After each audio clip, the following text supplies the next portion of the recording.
Hey, everybody, welcome. I am Daniel G. Garza, your host, and this is Put It Together Conversations Podcast. Welcome to the show. I want to start, as usual, thanking my producers, directors, and everybody behind the scenes who makes this show possible. Remember, if you are watching this live, let me make sure I'm sharing it so that all of you can watch it. If you're watching live, you are also part of the conversation. You can join us by posting your comments and questions on the thread. Make sure you're in that dark part of the thread. That's where we can see all your questions, everything you want to talk about. Otherwise, I can't see them because some of you have been posting them outside or in some of the other posts, and then we can't see your questions. And but we want you to be part of this conversation today. While I am sharing this, I want to read my guest. Let me get my glasses. Sign up A, just putting your glasses on. Tyler Matheny. Got it. Yes. Yeah, I don't know how I suffer with names sometimes. Is the co-founder and chief executive officer of YANA. YANA is a platform for the sober and curious that is designed to make finding a path to recovery simple to start and easy to understand. A person in long-term recovery, Tyler wants to build a platform that would help others achieve and maintain a sober lifestyle. When Tyler isn't working on YANA, he's working with other alcoholics and spending time with his wife and kids. A diehard Longhorns fan, Tyler is an alumnus of the McCombs School of Business at the University of Texas in Austin. Go Texas! Love Texas. Yeah. Want a big shout out to all our friends out in Texas. There's everybody out in Houston, in Dallas, down in South Texas in the Valley. If you're watching, cheers. I hope everybody's okay out there. Tyler, welcome to the show, man. Hey, thanks for having me. How are you? I'm good. I'm busy. It's always crazy this time of year for a lot of different reasons, but most notably a 6-week-old son. So who's keeping me busy and on my toes. But yeah, it's been great. Congratulations on the Thanks. baby. Appreciate it. Now it says kids. So how many kids totals do you have? So 3 boys. 3 boys. My mother called it, by the way. I have an older brother and a younger brother. We're actually all in recovery. But she said that if like there's any justice in the universe, you'll have 3 boys yourself, and one of them will be just like you. And I think she pretty much nailed it. That's some real prophetic stuff from a mother. This is where I feel like this is where mothers get to like the payoff for all you put them through, which Sure. My mom, who passed away earlier this year, but my mom,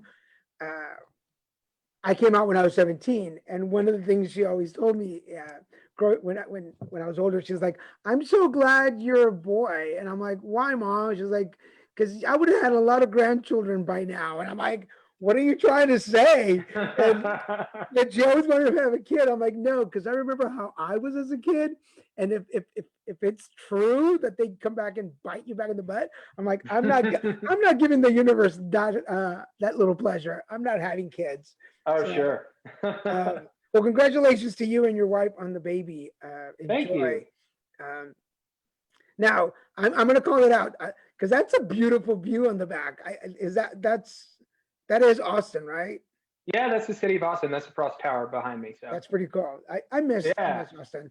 I'll tell this quick story before I go on. I took my boyfriend to Austin for the first time to actually work. I mean, to hang out a couple of years ago, and we walked around, and he'd never been through a Texas thunderstorm like ever. And we were walking down the streets in Austin, and I heard the thunder, and I was like, 1 Mississippi, 2 Mississippi, and I'm like, oh, we've got we've got to rush this. Like, it's only 3 Mississippis.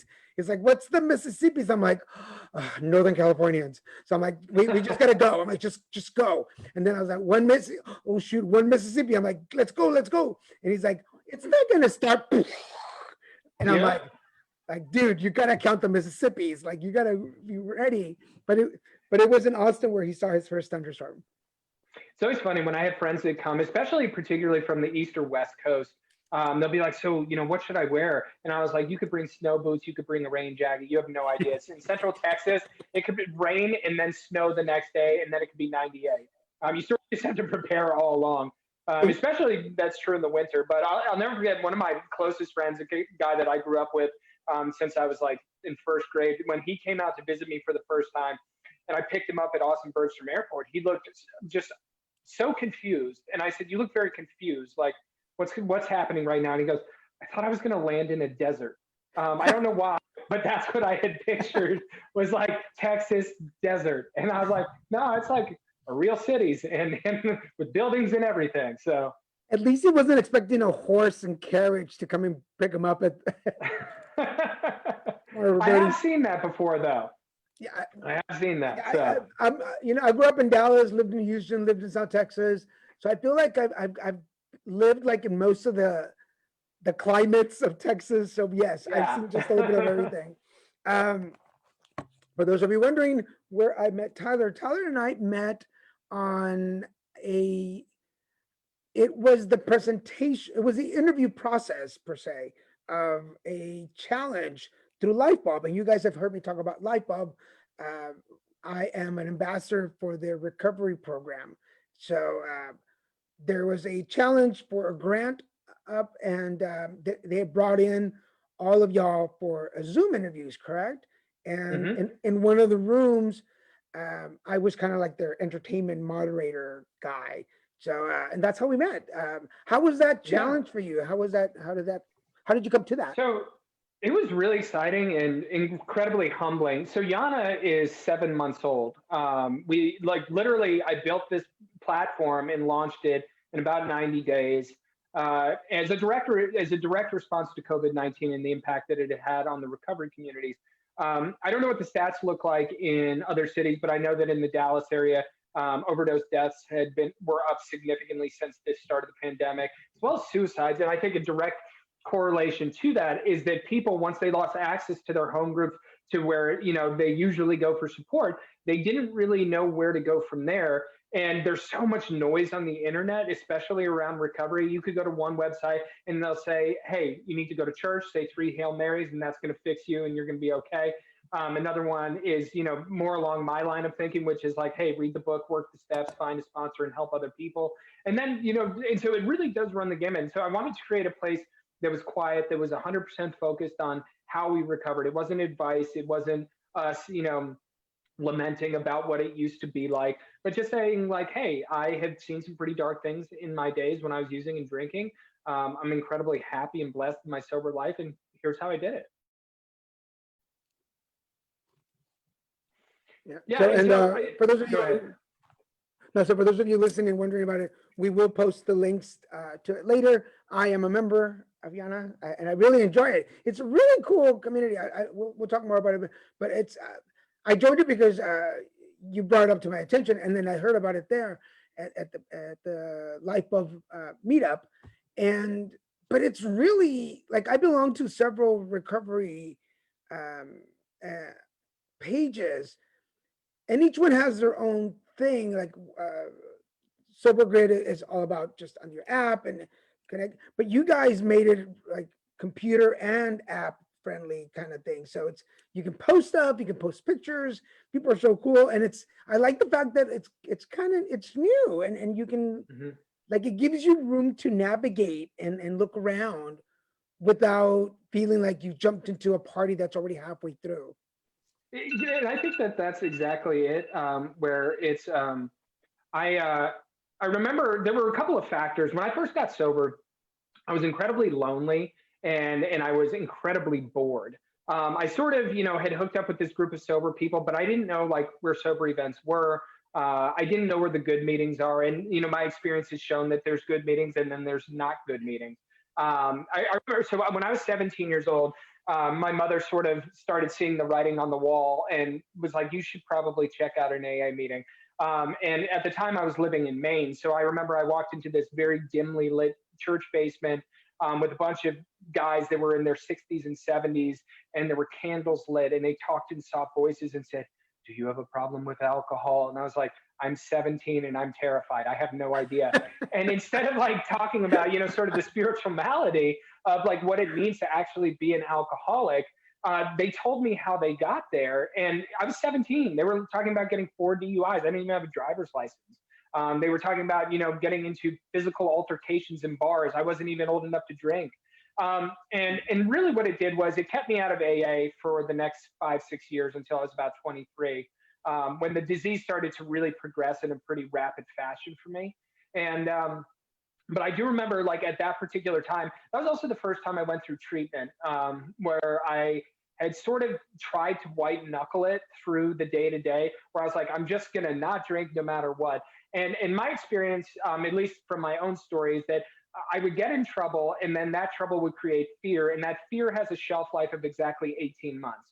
After 18 months, you better know something, you better have done some of the work, or that thinking is going to come back where you're like, yeah, I think as an alcoholic, I could probably smoke a joint.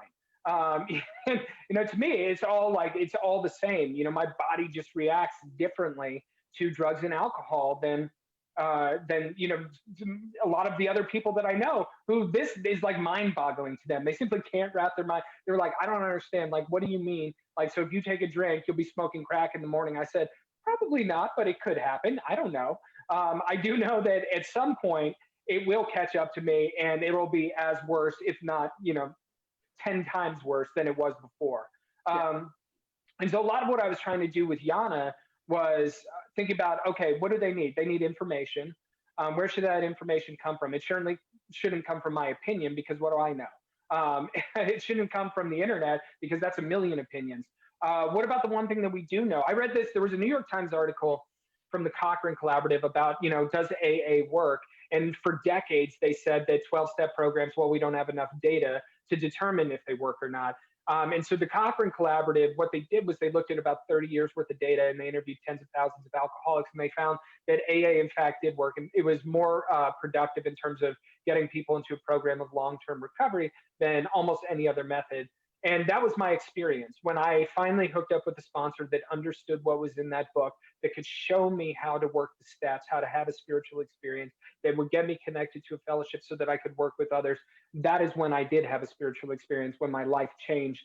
And since that time, I don't think about drinking, and I spend most of my extracurricular activity working with others and, trying to show them, hey, you can literally have anything that you want. Your life can be so incredible.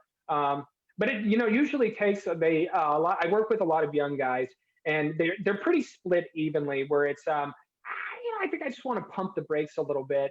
I pumped the brakes, and I think someone uninstalled them from the car, and I don't know how to get off the train. So it's always interesting to be able to cite out of my own experience that for years and years and years, I recognized the symptoms long before I was able to accept the reality. And it was after I had tried, the book says that we tried every known combination, trying to, prove ourselves exception to the rule, therefore non-alcoholic. And I did. I figured that bourbon and cocaine was the general problem, and that if I could stay away from those two things, that I would be fine. And so I switched that into wine, and then it was 3 bottles a night in oblivion. And I just went back and through this whole cycle. And the only thing that worked for me was AA, having a sponsor and working with others. And so, I thought that there could be a platform out there that could help people do just that, where we could connect them to sober people in their city, where we could inspire hope in them, where they didn't have to be bored and they didn't have to be lonely. And so we've been around for about 7 months. We love having you on there. Thank you so much for, helping our community grow. We're just sort of just like the program says, we're taking that one day at a time. Awesome. I listened to the stories, and I'm like, when people ask me, it's like, are you sure you can't drink? I said, well, most people have 1 drink, 2 drinks, 3. I have 1 drink, 2 drinks, crack, and then it's downhill after that. Like there's no coming back after that. And but I know people listening. Again, for those of you watching us, this is Put It Together Conversations podcast. I'm your host, Daniel Garza, and my guest today is Tyler Matheny. There, you got it. By the end of this, you're going to have it memorized, so we're going to be in good shape. And he is the co-founder of YANA. We will put the links on there. The first part, we were talking about recovery, and I know some of you know because I've shared my story. June 21st of this year was my 13th AA birthday, and I'm pretty proud of myself. Yeah, I became a teenager again, so I get to act foolish all over again. Yes, that was what. I'm not gonna lie. My first goal when I got clean and sober was 5 years. I'm like, if I can make it to 5 years, I'm good. I'm good. And then I got to 5, and I'm like, if I can make it to 10, like I'm like, that's good. Like that's the longest relationship I've ever had. And then I made it to 10 and I was like 13 because I want to be a teenager again. I'm like, yes. So now we're there. We're 14 now. But I skipped the typical question. Tyler Matheny, tell us how you put it together. Yeah, so I grew up in New England, just outside of New York City. I grew up in a upper middle class family, but I was like surrounded by drunks on every single side of me. We came, most of my family's from Ireland. It's very genetic, and it basically hit every single one of us. Both my brothers are in recovery. I have an older brother who's been sober, I believe, 11 years. Another brother who's been sober about 5 now. My mom's been sober 25 years. Wow. My stepfather, so my father passed away when I was 14. He was an alcoholic too. Unfortunately, he hit a bottom that he just didn't see a way out of, and he decided to take his own life. But the silver lining to that is my mother married the most wonderful man I've ever met. If I could be half the man that he is, then I'll have succeeded on all fronts. This man also, and I find this quite irritating, doesn't have an addictive bone in his body. He's never smoked a cigarette. He has never done drugs. He just quit drinking. He's like, I drink wine, like 4 or 5 times a year. And then he found out that my mother was sober, and he was like, yeah, I just won't do that anymore. I was like, oh, just like that? What's wrong with him? What's wrong with him? I don't know if you could fit in with our family, because that's typically not how we like to do things. We go real hard, real fast. Okay, Mr. Perfect. Yeah. For me, like I remember from the early, so I had an older brother, as I mentioned. We're all 2 years apart, so I'm like the quintessential middle child. And so I started smoking pot and drinking at a pretty young age. I was in middle school. And I remember like the first time that I got drunk, I was like, well, this is fantastic. And I love this. And then, like I started smoking pot and eventually what would happen is that became sort of my mission in life, was like, I loved the effects produced by drugs and alcohol, and I would chase that to the gates of insanity and death, just like the book says. And, but for years I was able to manage it, to like where I was able to build a career. I don't know how I was able to build a career, because I was like more or less in various stages of blackouts for the first, 8-9 years of it. And I was able to have a family. I was able to have, and so I think I fell into the trap that a lot of alcoholics tend to, that aren't the, people that were living on the streets. And, what you would typically see in a movie, for example, where there's this like horrible, horrible low point that precedes someone getting sober. And so I looked at my external world and I could not necessarily reconcile it with what I thought it was to be an alcoholic, until I heard a guy named Chris R. Here in Texas say, it has nothing to do with the amount that you drank. That is irrelevant. It has nothing to do with how many times you went to treatment. There are distinct markers that set us apart as an entirely different entity from a non-alcoholic. Can you guarantee me every single time that when you pick up a drink, you know when you're going to stop? I was like, no. Are there people that can? Because I certainly don't hang out with those people. That's not my crowd. But it took me a really, really, really long time to get sober. And I think that was the crazy part, is I've often thought, I had access to like really good insurance. I had access to the support of a loving family. So what does that mean for people that don't have those same benefits, that don't have that support system behind them? And I think that's why, there's 21 million Americans right now that would fit the diagnostic criteria for substance use disorder, alcohol use disorder, but less than 10% ever receive treatment of any kind. And so that kept me cycling in and out of the rooms over and over again, in and out of rehab over and over again. And it was awesome, because there was this 3-month period when I would relapse where everything would be perfect. The family was happy, the job was good, the bills were paid. And for 3 months, I felt like a normie, this was normal. And then slowly the wheels would like fall off the wagon, to the point where I have now taken this whole sobriety wagon to the chop shop and had them pull the whole car apart. And what preceded me finally getting sober is I had made a promise to someone that I wouldn't drink for that day, a person that was used to me being drunk more or less all day, every day. And I had been drinking a lot of hard alcohol. And it hadn't occurred to me that maybe that's not the smartest thing to do, is to just quit cold turkey. So I ended up having a seizure in a movie theater, and I ended up in a detox because they were like, you need to like be in the hospital right now. 220 beats per minute, like sweating bullets. And I'll never forget, someone said, well, what does it feel like to have a seizure? And for me, it felt like being struck by lightning, like really over and over and over again.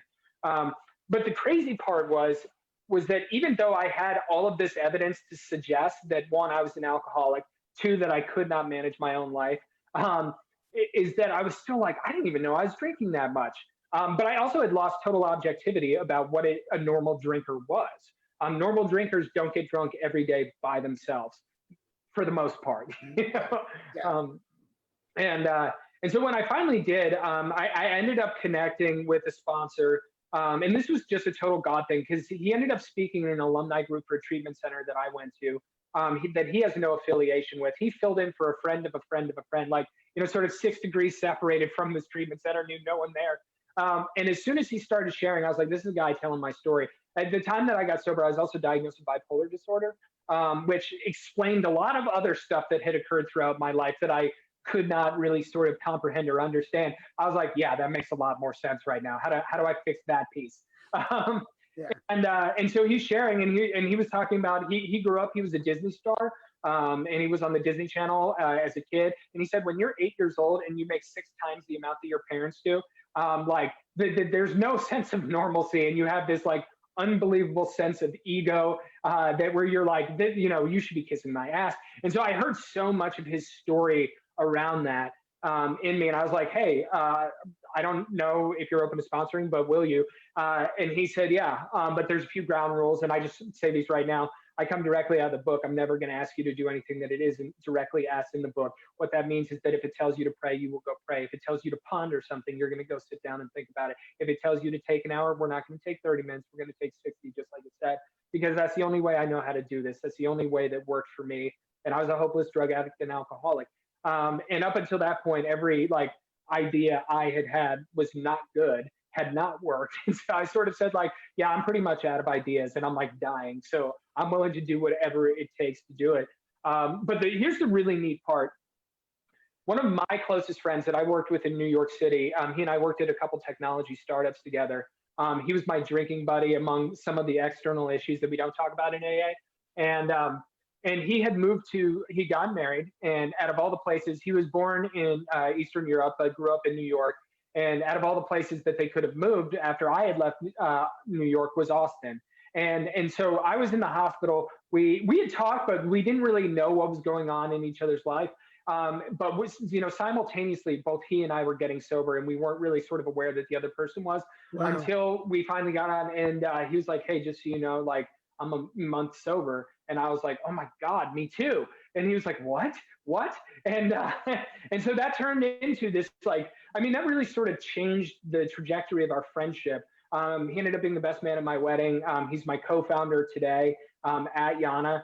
And it was just sort of like one of those things where I've done a traditionally terrible job of like listening to God's cues, but there's been a couple of times over the last few years where he sort of just shouted in my face and it was impossible to ignore. And so it was a lot of these different factors that sort of led to where I am today. We were laughing about it earlier about how good we feel coming out of treatment. And I remember like my eyes had cleared up, I had put on some weight. I'm feeling so good. I think I said skipping through the sunbeams with Jesus, and that's just how I felt. And so the first thing that I wanted to do, I was like, I've got a list of all the people that I have harmed, and I'm pretty sure that they would like to hear from me 2 months after I've ruined their life. And I'm going to call each one of them up on the phone. Hi. Yeah. And so ironically, though, one of those same people who, for all intents and purposes said, please don't ever contact me again. 17 years later, they did contact me and we were able to reconnect, and I was able to make amends, after 17 years of silence. And they just said, like, because we still maintain, friendships on social media. And they said, you're obviously like in a much, much different place than you were back then. I was like, I was smoking a lot of crack back then, if I'm being honest. That was like, go ahead. No, go ahead. Yeah. The people because I have friends back in South Texas and Houston that knew me before rehab.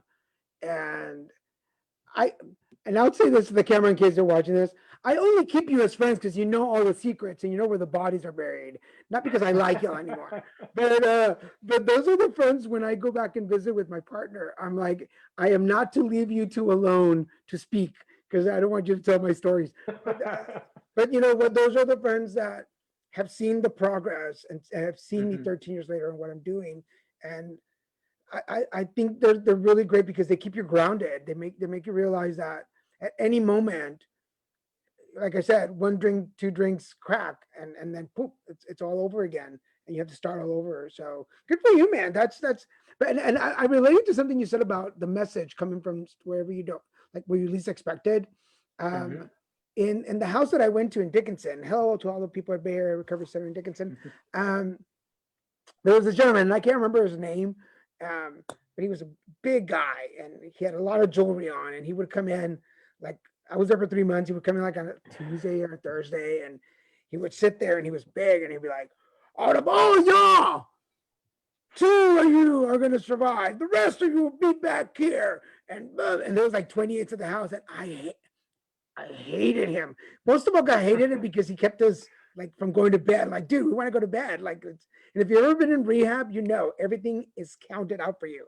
Like, and when a surprise guest comes in, you're like, dude, we want to go to bed. And but you know, my original intent on staying clean and sober was to prove him wrong, and that was my motivation. I was like, I just want to prove him wrong. I want to show him that I can do it. And then after a while, it was like kind of a fake it till you make it kind of thing. And then it just became Mhm. my thing. It was just my thing, and then you just move forward. But good for you. I want to remind everybody you're watching Put It Together Conversations podcast. My guest today is co-founder of YANA, Tyler Matheny. I, in Got it. my Got in it. my head, I want to say Matheny. But then I'm like, Everybody no, does. yes, but I didn't say it.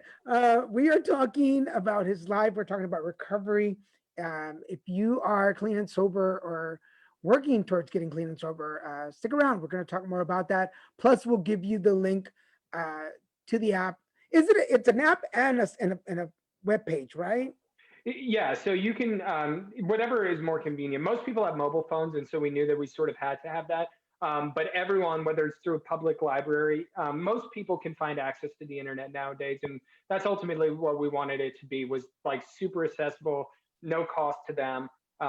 We don't work really with advertisers. We're just trying to build something that's like really useful and really helpful. That makes people feel not so disconnected from their recovery, that makes that isn't so loud where it's just like this sort of deluge of memes and opinions, and that's really sort of the expectation that we set in the platform is say what you want, just make sure that it's helpful, um, to And someone, because I don't think we really recognize how unique our stories are and how helpful they're going to be to someone someday. um, and it's a very visually friendly page. It's very nice. Like I'm looking at your shirt right now, and it matches the colors. Was that intentional? No, it absolutely wasn't. But that's when I said that I built a career. The last 15 years, I've worked at venture-backed startups. I've worked at large tech companies, doing marketing. And so a lot of like the marketing and branding work and front end development work was a result of my actual career prior to Yana. And my co-founder, he's an engineer by trade. He spent a lot of time in sales and operations.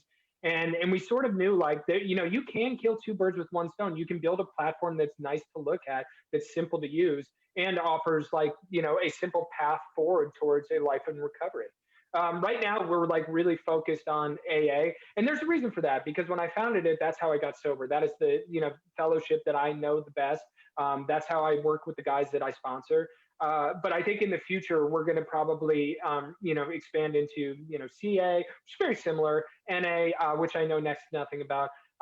Someone who I know is watching right now, I'm going to say Dharma Recovery, but it may be Recovery Dharma. I don't know. That's a whole new thing to me. And then SMART, and the idea is that I don't think that AA has a stranglehold on recovery. I think that there's so many ways that people, get sober. You just need someone to show you how they did it. Yeah. And if I can't do that, then we need to wait until we start working with people that says, hey, I know NA inside out and backwards. I've been sober a while. I sponsor guys. I can help sort of take ownership of that. Yeah, because I started and we've talked about this. I started in rehab, and then when I lived in Houston, I went from Dickinson to Houston. Well, I was already there, but Lambda was my home group there in Houston, and it's a huge uh, gay network, Mm-hmm. and then I've always ventured to other groups, but AA was my foundation, and everything that I learned was AA. But over time, I started uh, practicing my spirituality, and that's when I became a Reiki master and learned about chakras and energy work. And I realized, hey, that's part of my recovery too. Uh, so for everybody watching, it's like, no, it's this is not all AA every day. Like find your niche, find what keeps you there. And like I tell, like when they talk about higher powers, I always tell people, if your higher power is the doorknob, then open the door, walk through it. Don't just look at it, do something with it. So that's just my personal little message for all of you. Um, you talked a little bit about, I want to go back to something you say. You talked about genetics, and um, because I was actually talking about that in a conference I was at earlier today, where I come from in case y'all didn't notice, I'm Latino. I come from a very Latin, like very conservative Latino Catholic family. Um, we drink, there's a wedding, we drink, there's a quinceañera, we drink. It's Tuesday, why not have a drink? And so I didn't know that I was an alcoholic. Like it's like if Uncle Paco can get drunk and black out and everybody loves him, then why can't I do it? Like it's if it's good for him, it's good for me. Well, because he doesn't do drugs and goes and messes up everything. Um, how like you talked about 17, but like were you really, because at 17, you were talking about 17, and I'm like, I didn't even know how to date when I was 17. And um, I guess I want to talk a little more about that if you don't mind. Like, what was your view of the world at 17, Mm-hmm. and how did you like manage it? So it's like the only way that I can describe the town that I grew up in Connecticut is like imagine the waspiest place in all of America. It was like a wasp stronghold. So very very little diversity. Most, in fact, all of the families there had money. Some had grotesque amounts of money, and so the way that I remember, and the irony is that most of the kids that I grew up with, we really fell 50-50, where like there were some of us that are either in recovery, some of us that have died as a result of drugs and alcohol, or some that didn't get touched by this at all. But, I check back in and there were like, there's like middle schoolers that are shooting heroin. And that's so mind boggling to me. But it also, to another, I think, extent makes sense. Now, my mom was an alcoholic. She quit drinking when I was 14. But that meant that there was alcohol in the home. And I always like had this desire to appear older, which is funny because at 39 now I'm like, I want to be younger. I feel like it's going to be age discrimination. But at the time, so I wanted to hang out with the older kids, and I had an older brother, and they were like, "Hey, have you ever smoked weed?" And I didn't even know what that is, but someone passed me a joint, and I took it, and I was like, "Well, this is awesome." And that sort of progressed. I was watching this Family Guy episode, and something that they said was really like sort of remind me is like it was the 90s. Everyone was doing ecstasy. It was terrible for you, and it only made me feel awesome. And that was sort of like my experience around drugs and alcohol, was that I sort of knew that it was probably not good to do like dive face first into a comical pile of cocaine. But at the same time, you never sort of think that you're going to end up one of the statistics. It wasn't until I started getting into opiates that I started seeing people die in pretty rapid succession. And I identify as an alcoholic, but there's very few fellowships that would not open their doors to me, because alcohol is extremely reliable. I mean, you get a bottle of Jim Beam, you know exactly what you're getting. You get a bag of cocaine off the street, it could be baking soda. You don't know, unless you've got the guy. And so that's ultimately what did me in. The first time that I went to treatment, I was 21, and it was because of drugs.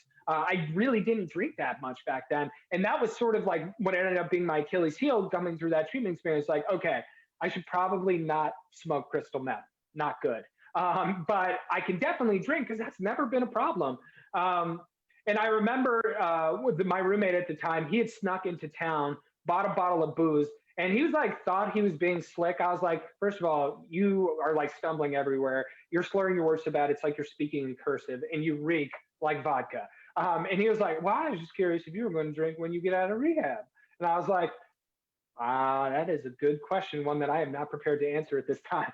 Um, Yeah. and so for me, it like ultimately came down to throughout my entire life, the one thing that I always knew is that I liked getting somewhere else. Like my objective when I used drugs and alcohol wasn't like, some people they drink wine because they want to talk about the taste and, the aroma and all that other stuff.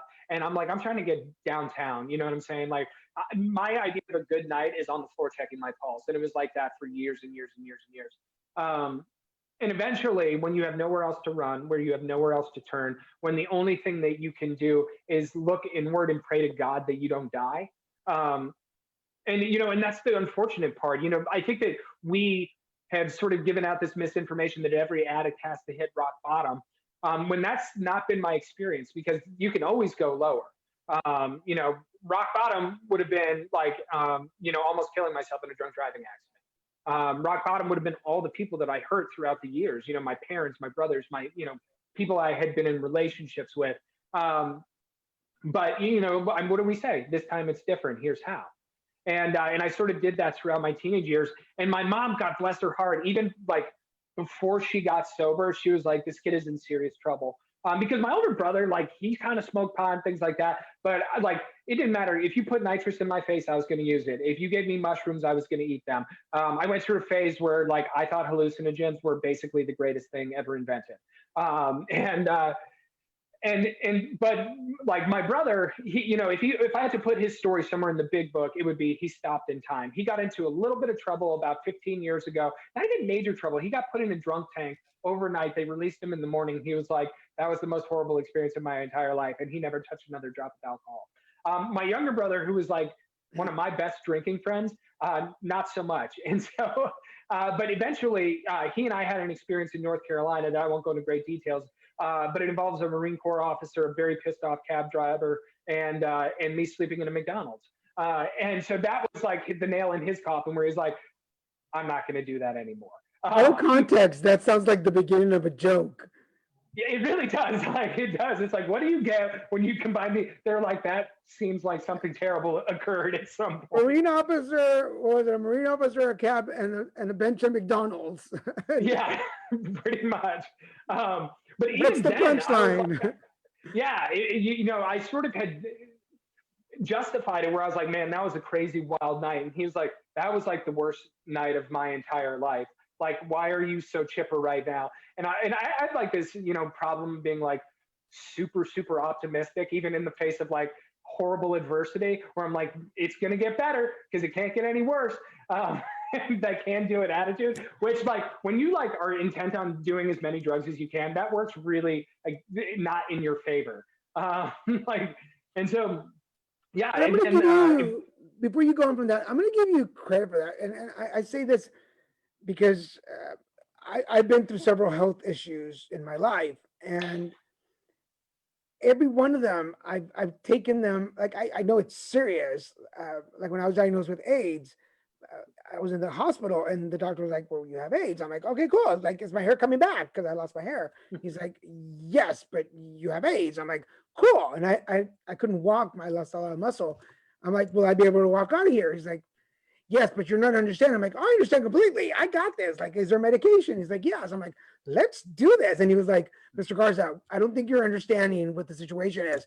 Will my hair grow back? Is there medication? And can I walk out? He's like, yes. I'm like, then life is good. Let's do this.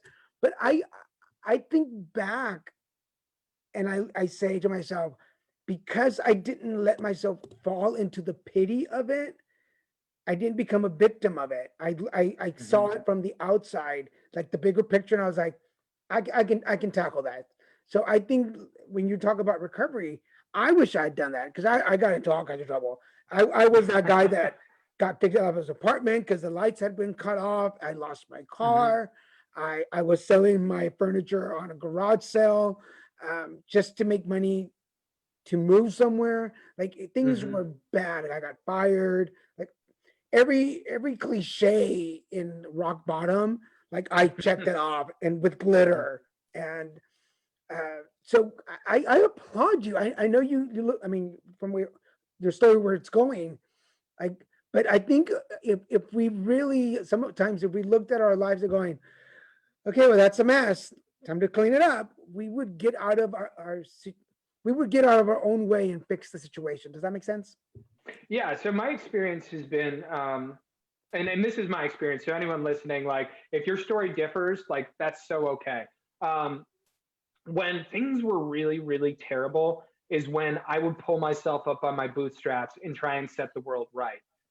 It was when everything was going awesome that I was like, I'm gonna go party, because like I know the rent's paid, I know that the car note's paid, I know I've got insurance if I have to go to the hospital, like, and so I'm like basically checking off all of these things in case I die tonight that will be taken care of.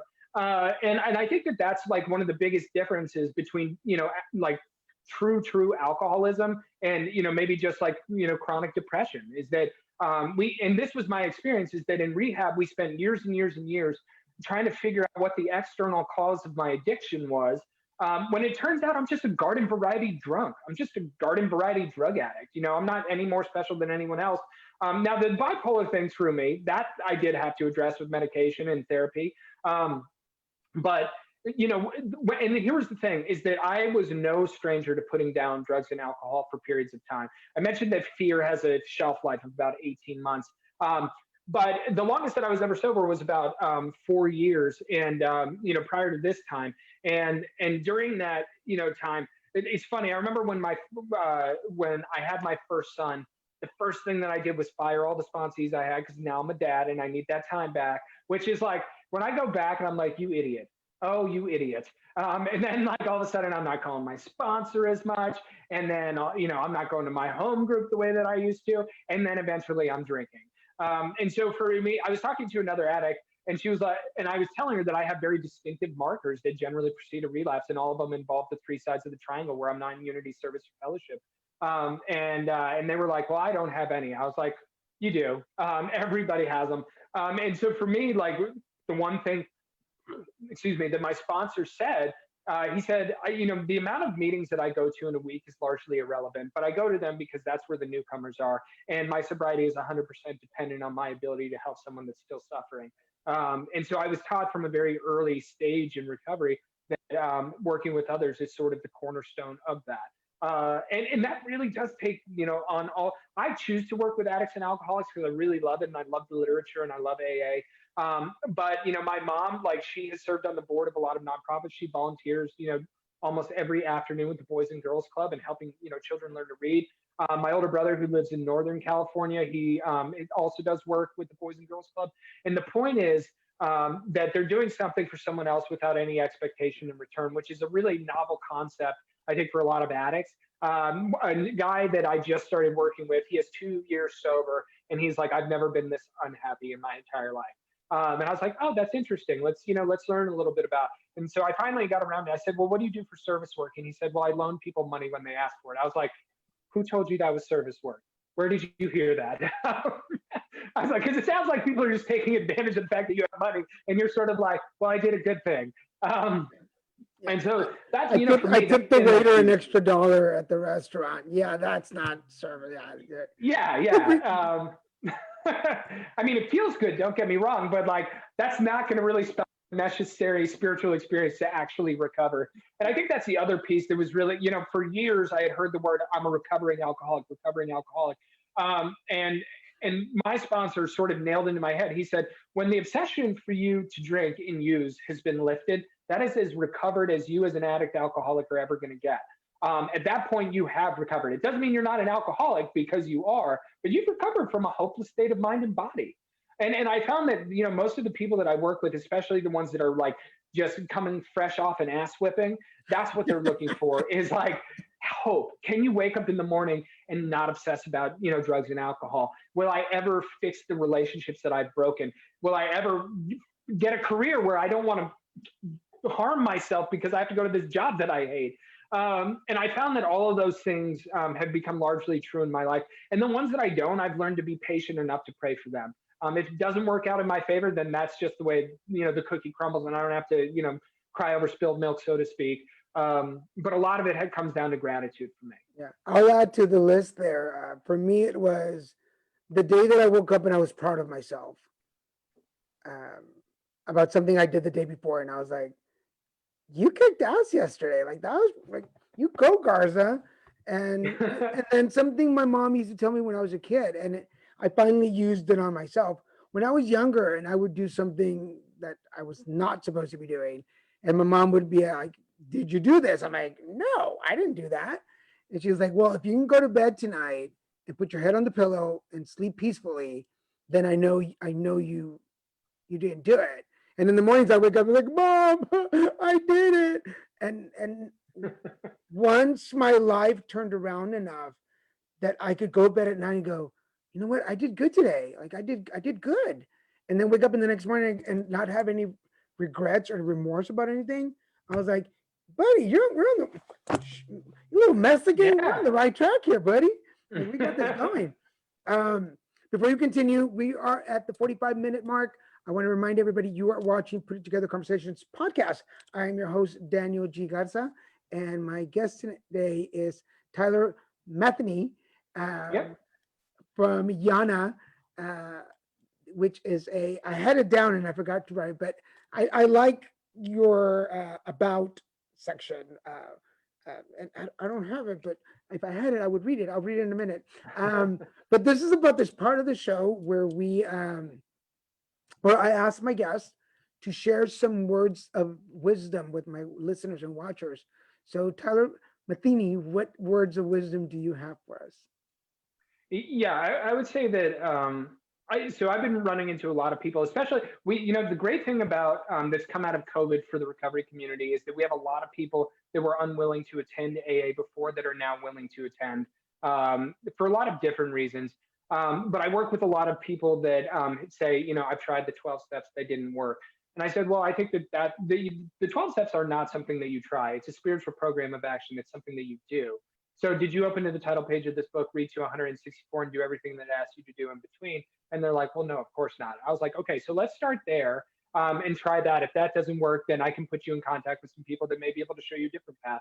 And so I would tell people that if you're trying to get back into the rooms, and I understand the hardest part for me coming back in from a relapse was having to face the people that were still in those meetings. Because I felt like I was going to get judged. I felt like they were looking down on me. Now, all of that, by and large, was just my imagination. Most people were just excited that I was back in the rooms. And so I would say that whether you've had a good experience, bad experience, never be like closed to learning something new. I learned something new every single day. I learned what true codependency was after like what seems like a decade in and out of rehab, like a week ago. Where they were like, I was like, someone had asked me, do you know what codependency is? And I said, well, it's like when you like can't not be in a relationship. They were like, who told you that? Because that's not what it is. It's the elevation of everyone else's needs above your own. It's not doing what is right for you because you're afraid you'll disappoint someone else. And that blew me out of the water. I had to go home and pray. Okay, straight up, because like I've been thinking about But this thing pause, all pause long. on that. Yeah, yeah. And that was the thing because I had had so many experiences in recovery. I knew that literature inside out and backwards. I could cite it chapter and verse, but it also kept my mind closed to having a new experience, to learning something new.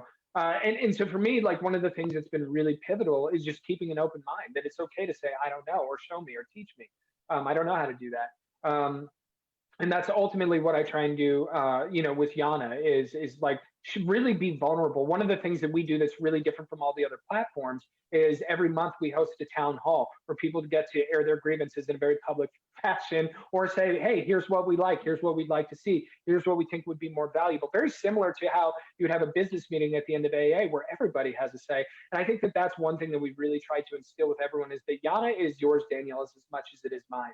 Whatever we make it today is what it'll ultimately become in 5 years from now. So if we make it a place of hope and understanding and acceptance where people can like find a path to recovery, then that's what it'll be. If we make it a bunch of opinion and memes and funny stuff and people like, developing clicks and, sort of clicking off, then that's what it'll be too. So for me, that those are all things that I don't know if those are like words of wisdom so much as like things that I've learned very recently in recovery. What other thing is wisdom, but the things that we've learned in life and can share. But for everybody, the description, and this is what I like about the description. Yana makes finding a path to healthy living easy to start. simple to understand, and with recovery on your terms. And I was like, that's totally me. I love it. Um, do you have a pep talk for yourself when you think something's not going right? Yeah. So I default to what does my side of the street look like?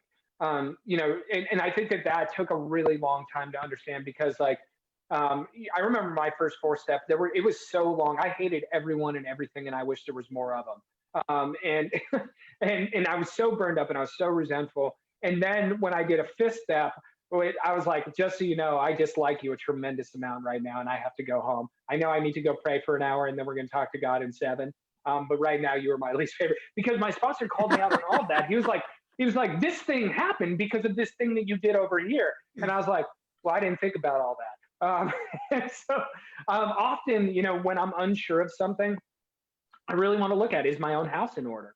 Is my side of the street clean? And generally speaking, when I start feeling gitchy in recovery or when things just generally seem to not, be going right, I can usually cite it back to a piece of dishonesty somewhere in my life that I need to work through. Or, as we, tend to do, I could be resting on my laurels in my spiritual program of action. Where I'm busy, I've got a newborn, but I've made a commitment to some guys that I work with, sponsor that have entrusted me to take them through the work, and they're just as much as a priority as my son. And the best thing that I could ever do for him. Now, my first 2 kids, they have seen me drunk before, and that's something that unfortunately, I think it's going to take a long time for me to sort of navigate them through. But River, my 6-week-old, obviously has never seen me drunk.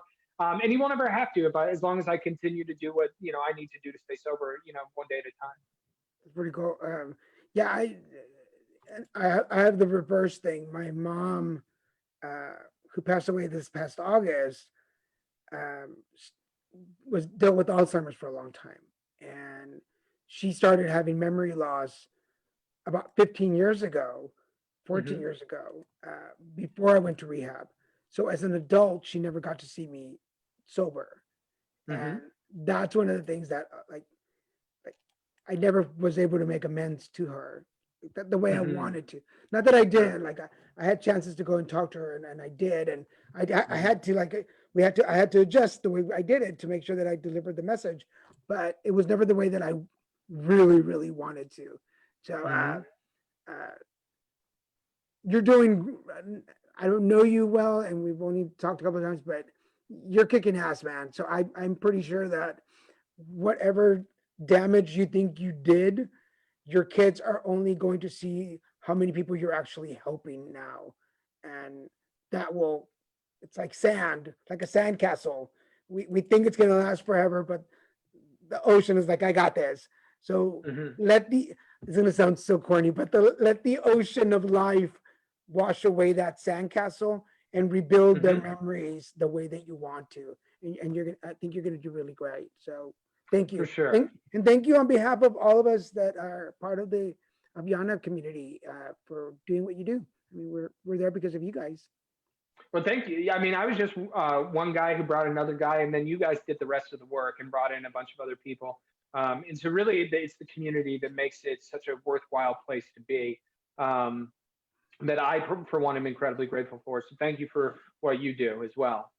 I'm also very happy. I want to again send a shout out to the folks over at Lightbulb um, for putting a lot of bringing a lot of people together.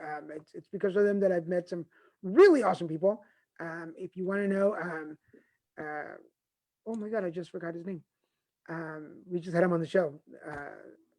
Uh, the winner of the prize. He was on the show a Yeah, couple from weeks Leaf ago. Therapeutics, Yes. Rohan Dixit. Thank Hmm. you, Dixon. Yeah. All I can remember was his last name because I remember Dixie, and I was like Dixie, but that's not his first name. Yeah, Rohan. So if you want to know more about Lifebulb and what they do, and how I know some of these folks, go back to either Facebook, find this show on there, or go to YouTube.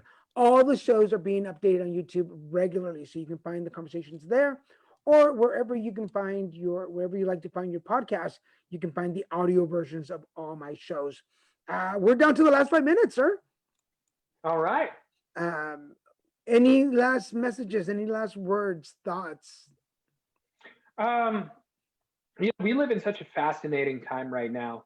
And I actually posted this to Yana's Instagram account, where they had sort of stopped, street style, this older gentleman. He was on a trail in Arizona. Um, and he said, we live in such a beautiful time right now in the world. And most people don't see that. And they were like, well, what do you mean? Because there's obviously a lot of turmoil. And he said, send anyone back 100 years and they'll be begging to come back to this year. And I thought that that was such a great way to look at things. As much as things can get wild out there, there are so many people that I have had an opportunity to meet that are like really sort of agents for good and agents for positivity and healthy living and helping others leverage their own experiences, both good, bad, and indifferent, to make a difference in someone's life. The one thing that I've found that is the most important thing for a newcomer to hear is, yeah, me too. Not I drank this much, because they don't care, but when, like I felt that way too. And I knew that there was a fundamental difference. One of the things that I found the most irritated when I was in early recovery, and I'll close out with this, is the people that were happy, joyous, and free. I couldn't stand that group of people because I was on the opposite end of the spectrum, but I knew that they had done something that I had not. I knew that there was a fundamental difference. And I finally came to a place where I was like, well, I want a piece too. Like, show me what you did. Show me how you got there. Because you're just happy, and this isn't about stuff or the apartment you live in or the car you drive. This is just about the life you're living. And that's what I wanted to do. I wanted to be happy living the life I was living, doing it with the people I was doing it with. So you've been one of them now. So Thank you. Thank you. yeah. We would not have gone along then when I first came out of rehab. I still get messages sometimes from friends in Houston that remember me when I came into Lambda like 13 years ago. And Mhm. most of my shares would start with, from my pink cloud, this is what I see. And they would be like, shut up, Garza. And, or anytime somebody was sharing, I'm like, the silver lining in all this is this. And they were like, screw you. But some of the friends that I'm still in touch with now will message me sometimes like, there was a share today and I thought about you because we needed a silver lining moment, or we needed your pink cloud. And I'm like, holy crap, like 13 years later, like, y'all are still talking about it. Like, but yes, for those of you watching, and I know y'all, I kid about my life a lot. And I kid about it because it's been tragic. That part of the story's been done. So I want to show you how it is on the other side. Do I have tough days? Yes. Are there days when I wonder what it would be like to go cheer with my friends after a stand-up show or doing some comedy? Yes. Do I do it? No, because I love who I am now. Was that overnight? Hell no. It took a long time to fix the damages, not so much to other people, but the damages that are done to myself. Because along the way, every time I did something, I beat myself up more and more. And it finally got to the point where I was like, hey, you gotta learn to be happy, man. Like you're sharing all this happiness and pink lining, I mean, silver linings and pink clouds, like own it. And I finally did. And yes, 2020 has been tough, but it is the pink clouds and the silver linings that kept me going. And For sure. hold on to whatever you need to get you through this, and you will make it. Are we always happy? No. Do things get stressful sometimes? Of course. But am I going to drink over it? No. In fact, what I'm going to do tonight is order some tacos. That's what I'm going to do. So I'll Sounds order good. four. Huh? That sounds good to me. Tacos are Yes. like top notch. So Instead of just ordering the standard three, maybe I'll order six and indulge myself a little bit. But just find the alternative. And again, if before we go, we'll give the information. But if folks want to find you or Yana, how can they go about that? yeah, just go to yana.company. Is instead of .com, it's just .company, and it's free to join. We don't ask for any credit cards, anything wild like that. Give us your first name, middle, or your last initial, and you join the conversation. There's a lot of people that would love to have you there. So And if you do, find me. I'm on there, and yes. I share regularly if I can. I'm big on pictures. I love sharing my selfies. I think I'm adorable, and I want everybody else to see that. So yes. Thank you so much, man. I appreciate you being on the show. Yeah, thank you. I really was really excited to do it. I was glad you reached out. So Well, you made an impression on me that first time that we talked. I I I saw a lot of similarities in the, and I think I wrote that when we connected on email. I'm like, there's mhm. just so many similarities in the way we tackle life, and I think that's really cool. It's nice to make friends like that. So For sure, for sure. I look forward to a long friendship with you. Uh, Yeah, absolutely. For everybody watching, again, go check out YANA.company and become a member. Join the community, share, find me on there. Let's become friends and check out my page and I'll check out yours. Show me yours and I'll show you mine. But we don't have to live like that anymore, Tyler. We don't have to do No. that anymore. Uh, for everybody watching, this has been Put It Together Conversations podcast. I want to thank my producer, Mr. Kevin Moyers at Abnormal Entertainment, Mr. Jose Ray is my manager over at Hubris Management, my agent, Jennifer Sims over at RPM Talent, and my director, Christian Ramirez with Little Mexican Productions. Go check us out. We're everywhere. We're on Facebook, Twitter, Instagram, YouTube, LinkedIn, TikTok, everywhere you want, just find us. And you can listen to the podcast on all of the audio streaming sites. You can find replays of this video here on Facebook or on YouTube, where you can also find, remember to watch us on Christian and Daniel show every Wednesday nights at 7:30 p.m. On Friday nights, we have the Card Devo show at 6 p.m. And on Saturdays, we have the 5 o'clock show for Put It Together podcast, Put It Together Conversation podcast. And then occasionally we have the noon shows. So make sure you check out for those. If you follow my page, Put It Together Conversations podcast, you will get notices for all the shows coming up and all my guests. Next week, I just forgot who I have next week. Hold on a second. Give me a second. Next week, I have Luke Marsden, who is an up and coming comic here in LA on the noon show. And on the 5 o'clock show, we have an actor out of Australia, Stephen J.F. Walker, who's a really good friend of mine. So make sure you make a note and follow us then. For now, for Tyler Matheny and Yana, Little Metro Productions, I am Daniel G. Garza saying, hey, put it together.